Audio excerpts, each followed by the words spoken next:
গো, phone করেছিলে electric অফিসে? হ্যাঁ, করে দিচ্ছি। আশেপাশের সব বাড়িতেই কি কারেন্ট নেই? হ্যাঁ, তাই তো মনে হচ্ছে। হ্যাঁ, করছি।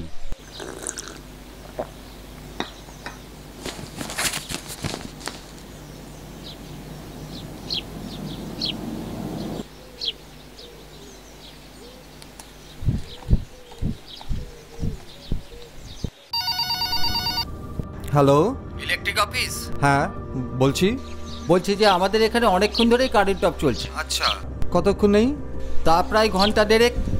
আচ্ছা, একটু কাইন্ডলি আপনার কনজিউমার আইডিটা বলবেন? হ্যাঁ হ্যাঁ, বলছি। আপনি আপনার ডকেট নাম্বারটা নিন। হ্যাঁ হ্যাঁ, 18198594। হ্যাঁ, ঠিক আছে। ধন্যবাদ। এই চলি। দাঁড়াও, আবার কি? টিফিনটা ধরো। হ্যাঁ, তাড়াতাড়ি বাড়ি ফিরো। আচ্ছা সাবধানে কাজ করো। হ্যাঁ, ঠিক আছে। হেলমেটটা তো ফেলে যাচ্ছিলে, আর সময় মতো টিফিনটা খেয়ে নিও। এই হেলমেটটা দিলে না, এই হেলমেট পরে কাজ করা যায় না। এই হেলমেট পরলে মাথা কুটকুট করে। কুটকুট করো, হেলমেট দিচ্ছে। তাও পড়বে। আর ওই কিসব যেন পড়তে হয়, বুট, বেল্ট, গ্লাভস। ওসব আমার লাগে না। ওসব লাগে নতুন ছেলে পেলেদের, যারা নতুন কাজ করে। আমি এই লাইনে 10 বছর ধরে আছি। আরে স্যাট উঠবো আর স্যাট কাজ করে বেরিয়ে আসবো। তাড়াহুড়ো করো না। দেখ, জ্ঞান দিও না তো, বেশি জ্ঞান দেবে না, কাজের টাইমে জ্ঞান দেবে না।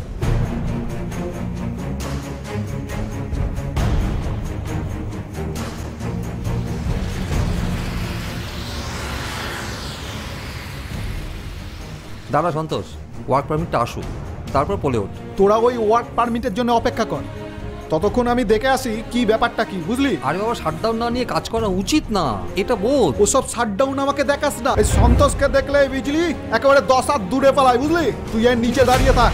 দেখ ভাই, আমি যা দেখছি। ভালো বুঝিস।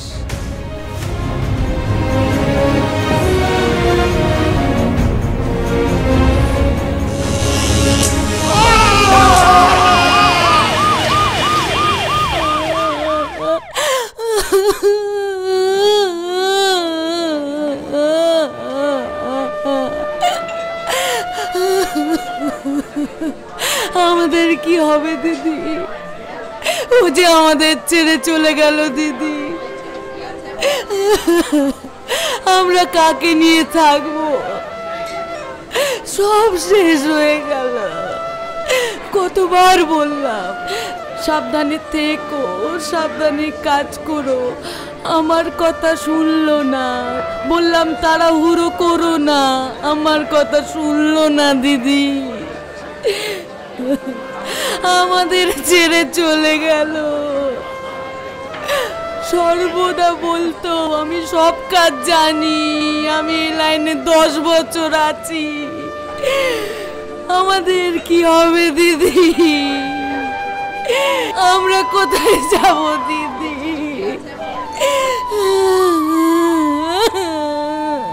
দেখলেন তো, অতিরিক্ত আত্মবিশ্বাস সন্তোষের মৃত্যুর কারণ হয়ে দাঁড়ালো। সেফটিকে দূরে রেখে কাজ করতে গিয়ে প্রাণ হারালো সে। তার পরিবার, স্ত্রী, পুত্র অথই জলে পড়ল।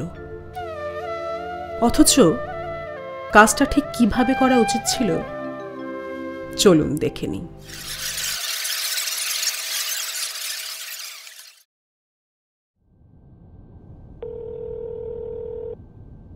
হ্যালো, হ্যাঁ সন্তোষ। হ্যাঁ ভাই, বলছি যে একটা কল আছে শিকদারপল্লিতে, 1 ঘন্টা ধরে লাইন নেই। হ্যাঁ, তোমরা একটু এসে ফিল্ড মেমোটা নিয়ে যাও তো, কলটা করতে হবে। হ্যাঁ, একটু তাড়াতাড়ি এসো। হ্যাঁ, আচ্ছা, ঠিক আছে, ওকে। বেরোলাম, বুঝলে? দাঁড়াও, আবার কি? সাবধানে কাজ করো। হ্যাঁ, আর হেলমেটটা তো ফেলে যাচ্ছিলে। এ নাও, টিফিনটা দিয়ে দিলাম, মনে করে খেয়ে নিও কিন্তু। আচ্ছা। তা বলছি, ভাগ্যিস তুমি এই হেলমেটের কথা মনে করিয়ে দিলে, নইলে তো আমি ভুলেই গেছিলাম। বলো। আর কিসব যেন নিতে হয়? হ্যাঁ ওই বেল্ট, বুট, গ্লাভস। হ্যাঁ, সব ভ্যানে আছে। আর সেফটি ইকুইপমেন্ট ছাড়া আমি তো চলিই না বা উঠিই না। তুমি তো সবই জানো। বলো। জানি তো, তাও বলি বারবার। কেন বলি তা তো জানো। জানি তো, তুমি আর এই দ্বীপ ছাড়া আমার কে আছে বলো তো? আর দুষ্টুমি করবি না, সাবধানে থাকবি কিন্তু। আসছি।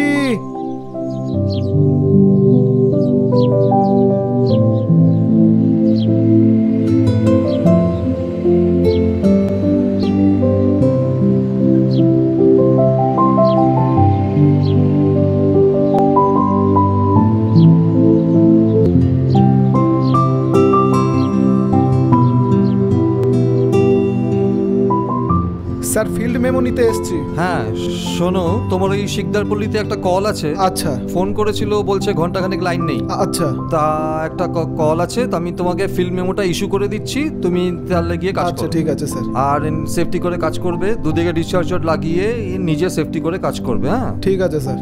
কোনো অ্যাক্সিডেন্ট যেন না হয়।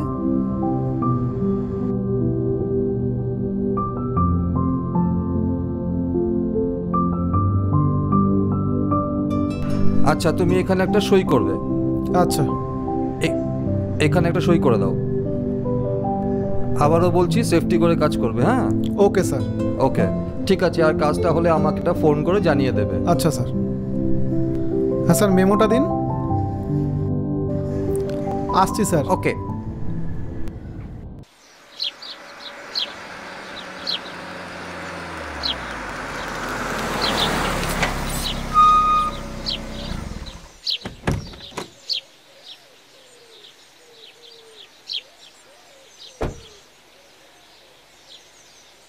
ফিল্ড মেমো হাতে পাওয়ার পর সাইট ভিজিট করা দরকার, কারণ পোলে এইচটি আর এলটি ক্রসওভার থাকতেই পারে।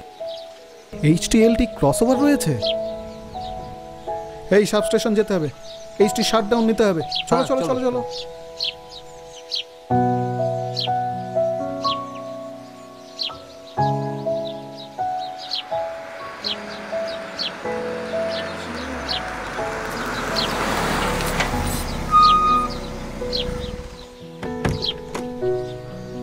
এরপর সাবস্টেশনে গিয়ে এইচটি শাটডাউনের ব্যবস্থা করা দরকার।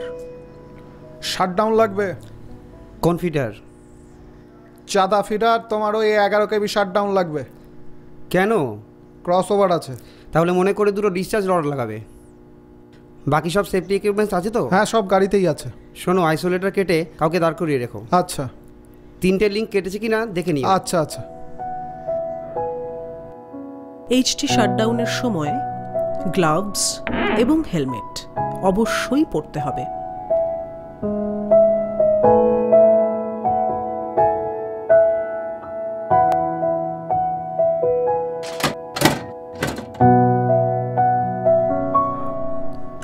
ভ্যাকিউম সার্কিট ব্রেকারকে বাইরে এনে সাবধান বোর্ড অবশ্যই ঝোলাতে হবে। আইসোলেটর কাটার সময় 3টে লিঙ্ক কাটলো কিনা চেক করে নেবেন। পারমিট টু ওয়ার্ক আর সেফটি নিয়ে কাজ করো দুদিকে, আর আর্থিং রড দিয়ে ঠিক করে কাজ করো। আচ্ছা আচ্ছা ঠিক আছে ঠিক আছে, আসছি। পারমিট টু ওয়ার্ক পাওয়ার পর এলটি শাটডাউন করতে হবে। অবশ্যই গ্লাভস পরে নেবেন।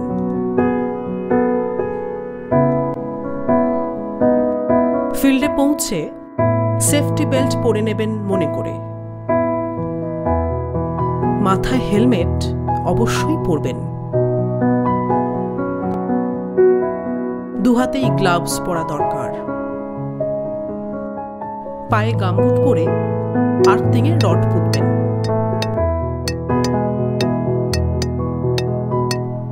বলছি দুদিকে সেফটি রড পোতার কি দরকার? একদিকে পুতলেই তো হতো। তুমি ব্যাপারটা বুঝছো না। কি বলো তো, দুটো লাইন বলো। রয়েছে, একটা এইচটি একটা এলটি, ঠিক আছে? এবার তারপরে ধরো এদিকে তোমার এই যেভাবে পাবলিকের বাড়ি ইনভার্টার রয়েছে, হ্যাঁ। এবার তো তোমার ফিডব্যাক দেবে। অবশ্যই। এইবার যদি ফিডব্যাক দেয় তাহলে আমাদের ভাই অ্যাক্সিডেন্ট হয়ে গেলে আমাদের বউ বাচ্চারা কোথায় যাবে বলো তো ভাই? সে তো ঠিকই। আর্থিংয়ের রডের সাথে সঠিকভাবে ডিসচার্জ রড কানেক্ট করা দরকার।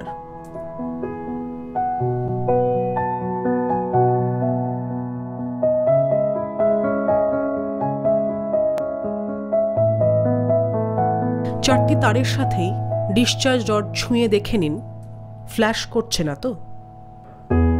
পোলের দুধারেই ডিসচার্জ রড লাগানো দরকার।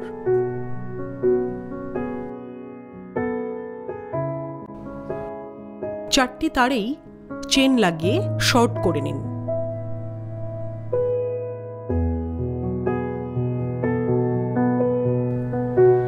সেফটি বেল্ট পোলের সাথে লাগানো অবস্থায় ধীরে সুস্থে কাজ করুন। মনে রাখবেন, তাড়াহুড়ো করলে আপনার জীবনহানি হতে পারে। আপনার নিরাপত্তা আপনার হাতে।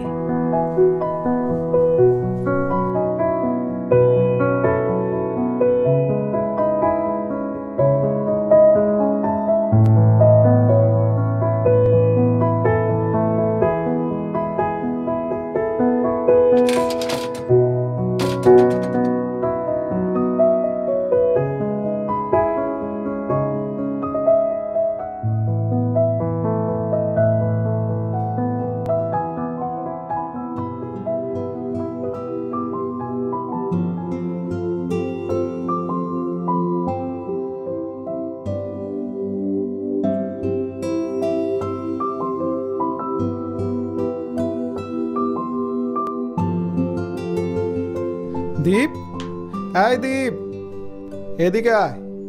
বস বাবা বস, এখানে বস, এখানে। মনে রাখবেন, আপনার জন্যে আপনার বাড়িতে আপনার পরিবার অপেক্ষা করছে। তাদের জন্যে সুস্থ অবস্থায় বাড়ি ফেরা আপনার কর্তব্য। নিরাপদে কাজ করুন, সুস্থ থাকুন, নিজে সুরক্ষিত থাকুন, সমাজকে আরও উন্নততর করুন। ভালো থাকবেন, ভালো রাখবেন। নমস্কার।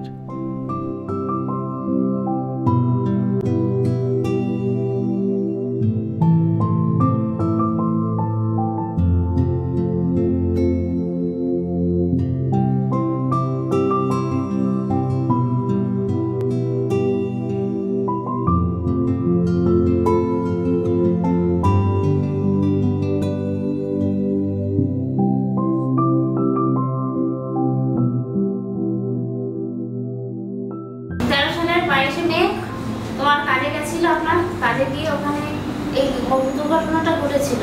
হঠাৎ আমরা তো কিছুতে জানতে পারিনি। তারপরে যে আমরা যেখানে আছি, যে মামার বাড়িতে আছি, উনি খবর দিল, দেওয়াতে আমরা জানতে পেরেছি যে বাবু এরকম অ্যাক্সিডেন্ট হয়েছে। কাজে গেছিল, ওখান থেকে পোস্টে উঠেছে। সবাই বারণ করেছিল যে এইভাবে উঠিস না, সেফটি নেই।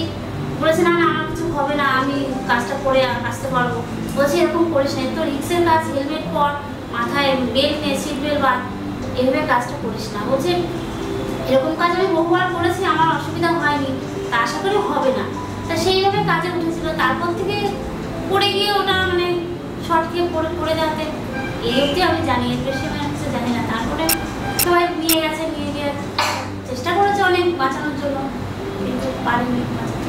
যেই মানে এই কাজ যেই করুক না কেন, সে সেফটিভাবে কাজ করুক, আর হেলমেট পরুক, সিট বেল্ট বাঁধুক, সবসময় সেফটিভাবে চলার চেষ্টা করুক। আমি সবসময় এটাই ভাবি। আমার তো বাচ্চাদের নিয়ে আমি কষ্ট পাই, বুঝি আমার খুব কষ্ট। আমি তো জানি এদেরকে হারিয়ে কত কষ্ট পাই, সেটা আপনারা বোঝেন। কি বলবো বলেন, আমার কিছু বলার নেই।